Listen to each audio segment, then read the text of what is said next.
50 series is massive. But you know what else is massive? No! COD Black Ops Kid here, coming at you with 50 series information, specs information. We have new guest, Keo on the mic. All right, so let's take a look at pricing, the performance, AI tops, NVENC, decoding, encoding, memory, bandwidth, and pricing. So we have the 5070, the 5070 Ti, 5080, and 5090. Now, the 5070 is 988 AI tops for $549, allegedly, because we know how the pricing will go on these cards and availability, and we'll talk more about that. With 12 gigs of VRAM, now 12 gigs of VRAM is not a lot. It's better than 8, but the 5060 and 5060 Ti will probably only have 8 gigs as well, with a potentially maybe 16 gigabyte upgrade in the future later. We'll see how that goes, but I just find this to be, I don't know, 5070 or with 12 gigabytes of VRAM, I would expect at least more, but GDDR7, 12 gigabytes. So we'll see how that works out. 5070 Ti, we have 1406 with 896 gigabytes per second on the memory with 16 gigabytes of VRAM for $750. That's not bad. You're getting basically double the performance for about $200, and then if you for 250 more bucks, you can get the 5080 for 400 more AI tops with the same gigabytes of RAM, which is kind of interesting to me. I find that to be not much of a jump between the 5070 Ti and the 5080. Maybe you're just paying for the 5080 name. And then the 5090 obviously has basically doubled the AI tops, doubled basically everything. NVENC encoding, NVENC decoding, doubled the VRAM, so 32 gigabytes of VRAM, 1792 for the gigabyte bandwidth, and $2,000 for the price. Now, these are supposed to be launching January 30th, at least the 5090 and 5080. The other two cards, we're not 100% sure of when they're coming out, but SI.com, let's take a look in here. Does not say when they will be, when they will release. So, it is what it is. Looking at performance, their actual performance metrics on the Nvidia website, the 5090 and the 4090, in terms of just ray tracing. So this is just telling you raw performance. It's about, I would say, 30% faster than the 4090 based on just ray tracing alone within this bar graph. I mean, it's hard to really tell percentage wise. We're just throwing some numbers in. But DLSS and ray tracing on the 4090. The 4090 does not support DLSS 4. So hopefully DLSS 3 is being utilized on both the 5090 and the 4090, because there is advantages to having AI upscaling on DLSS. That's probably not said, but probably done to show these benchmarks so it helps buy more. So Far Cry 6 with just ray tracing about 30% faster between the 5090 and the 4090. Plague Tale, DLSS, and ray tracing, I would say it's about 40% or maybe 50% more performance using the 5090 versus the 4090. Cyberpunk with DLSS full ray tracing, about double. Alan Wake 2, again, with DLSS full ray tracing, about double. Black Myth Wukong is almost like 2.5, it looks like, give or take. I'm not really sure. But that just tells you the raw performance with between the 5090 and the 4090.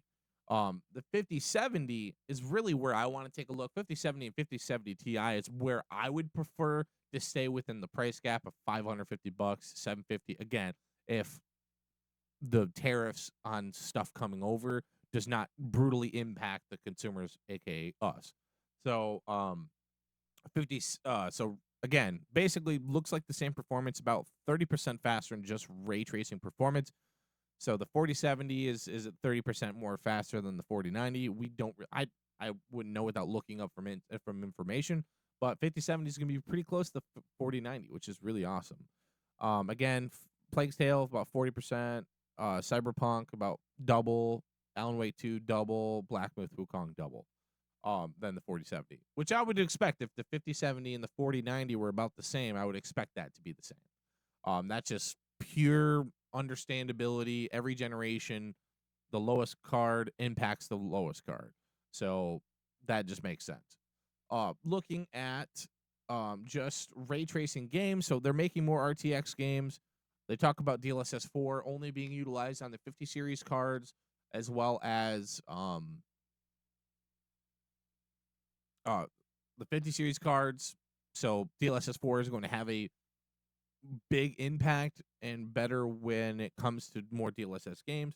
We'll see how that works out because right now we don't know the performance between DLSS 4 and DLSS 3. When these cards come out, we'll have that understanding because according to their specs on their website, the 4070 does not have DLSS 4. So be interested to see how that works out, but we'll see. Um, DLSS 4 again, ray trace games, so you can see the difference between just normal Half-Life with ray tracing off, RTX off, and RTX on. You can see Ravenholm getting a huge facelift, and I would honestly love to use this. Half-Life 2 is free for a lot of people, so they could experience Half-Life with ray tracing on. I would assume that's will help will still be playable on older cards, but we'll see how that works out. Nvidia Reflex 2, that's honestly a huge game changer. The Reflex is really nice for latency, but it does impact FPS. So there is a trade-off between the two. So we'll see how that works when it comes to competitiveness, to how much performance they're gaining and how much performance they're losing. We'll see how that works out when it comes to launch between Reflex and Reflex 1. We'll have to do some benchmarks or something like that to see the differences between those. Obviously, it will be harder to really dial in unless they bring Reflex 2 and DLSS 4 to the next generation parts. It doesn't really say, but really cool. So, and then NVIDIA AI PCs, and they show again the performance between 5090 and 4070. Basically, you go to the 5090 or you go to the 5080 Super, you basically see that the AI tops are basically at where the 5090 is in terms of just pure performance. So if you get the 4080 Super, you're basically almost getting 5070 like performance. So in my opinion, probably about maybe 10%. We'll see. So basically, yeah, 4090 performance, but you're losing 4 gigs of VRAM. You're losing memory bandwidth, stuff like that. Obviously, you have GDDR7 RAM, so there is a difference there. That's just something I like to see, the differences and how they actually are going to perform. Someone's like, oh man, I got a 4060, let's upgrade to the 5060, which isn't unveiled and probably won't be for a while. But say if someone's like, hey, I'm going from the 4080 to the 5080, you're probably only going to get, 5080 to the 4080 Super, you're getting almost double the performance, it looks like, just based on raw performance. So maybe it's worth it to you. Again, the 4070 Ti and the 5080 don't seem like a big gap for me. If I was to buy that, I would probably more go towards a 5070 Ti. I think it'll be really interesting to see the 5080 versus the 5070 Ti because that's where more of like the raw AI tops and everything are almost in line, almost down to the T, except for memory bandwidth and Nvidia decoder is 2 times versus 1 time. And a little bit lower AI top. So that'll be where I would like to see the differences and actually benchmark these PCs or the specs, whatever. That looks really interesting. So, but yeah, thanks guys for watching. That is all the NVIDIA stuff I have. I will be interested to hear about your guys' opinions on the 50 series. I think this is probably going to be a very casual video, but I wanted to kind of break into the speculations and specs on 46 or 4070 versus 5070 and all that fun stuff. So but thanks guys for watching. See you in the next video. Peace.